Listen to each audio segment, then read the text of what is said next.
Yo, what's going on, people? It's creamslice. Welcome back to the channel. I hope you guys are having fun with this new season, grinding them ARCSOUL weapons and all of that good stuff. I am actually happy at this moment in time because it's been a good day grinding, and we managed to get through a master loss sector at 1580 using the ARC warlock. Now trust me guys, you are gonna absolutely love this build.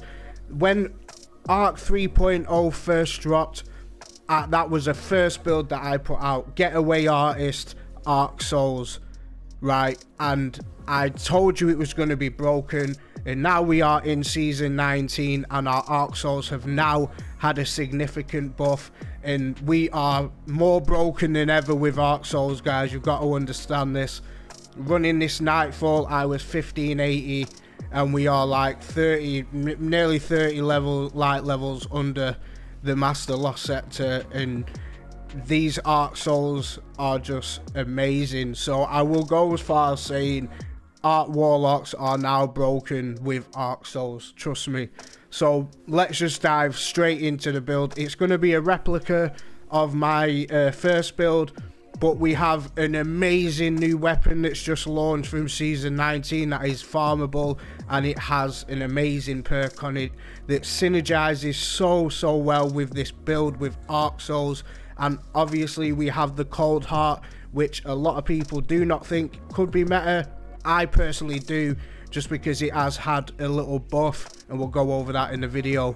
So if you like the video, leave a like, subscribe to the channel, it helped me out a ton. Let's get it.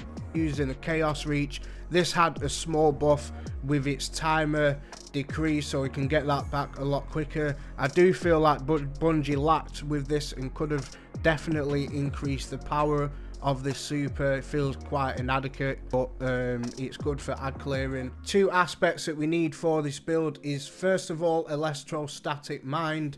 Defeating targets with arc ability, defeating jolted or blinded targets creates ionic traces. So one thing that we will get to straight off the bat is that your arc buddies, your ARCSOUL, when you do kill an enemy with that, it will create an ionic trace, just as last time. So here we are, ARCSOUL. So the main goal of this is we want to be amplified all the time. The exotic that we're using is a getaway artist, and it means you can be amplified on tap. I stated this in the first day of ARC 3.0. Getaway artists are not to be fucked with. So while you are amplified, your ARCSOUL are supercharged and gain increased fire rate. This just absolutely shreds champions, guys.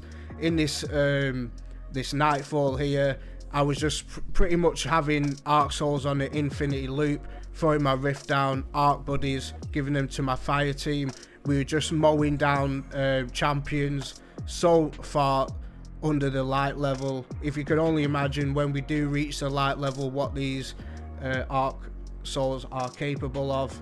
With the fragments, we're going to be using spark of beacons. While you're amplified, your arc special weapon final blows create blinding explosions. I did leave this on because I was using cold heart. This is why cold heart is so OP.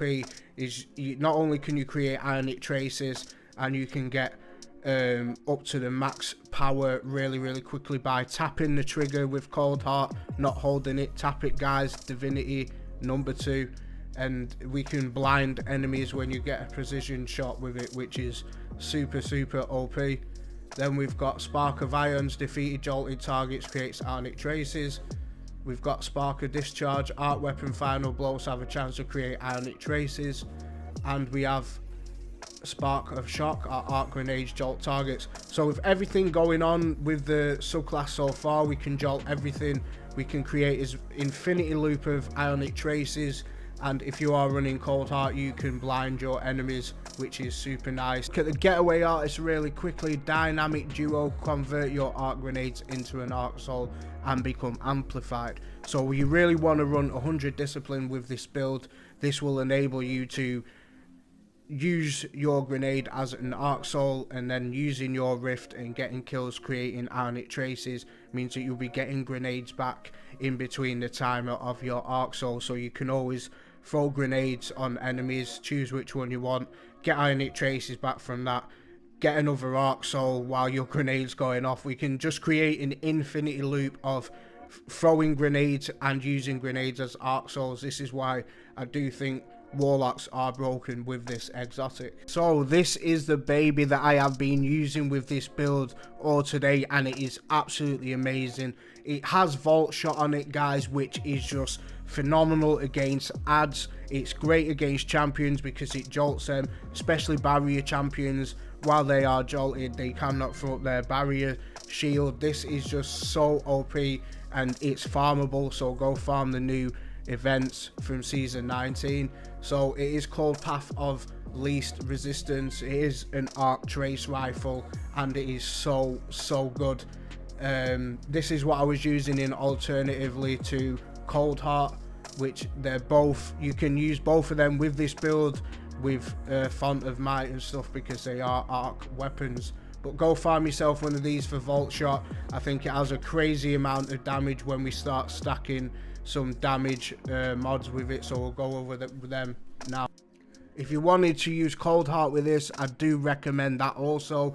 Basically, the new buff that it had is that the ionic traces that we can create with Cold Heart spawn a lot quicker, and every time we pick up an ionic trace, it gets us to max power straight away, so we don't need to wait and hold our trigger. As soon as we pick up an ionic trace, we get to max power and we can deal some insane damage with the Cold Heart.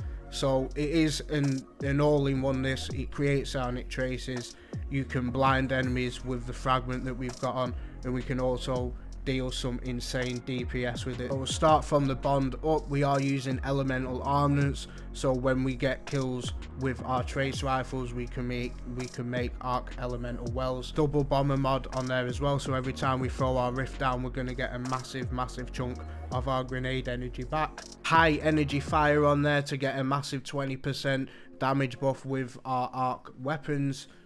On there we've got Font of Might as well with a 25% damage increase when we pick up that arc elemental well. We've got 2 energy diffusion sub traits on there to reduce any damage that we are taken by enemies, and we have elemental ordnance so we can create other arc elemental wells with our grenades, and we have elemental charge up there, so when we do pick up our arc elemental wells, we can proc Font of Might and high energy fire with either of the trace rifles and get a 45% damage increase with that.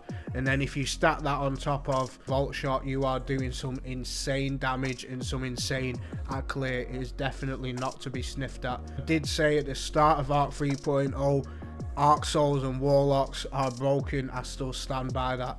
You're going to be seeing this a lot over the Destiny community over this season. So I'm creamslice. Peace.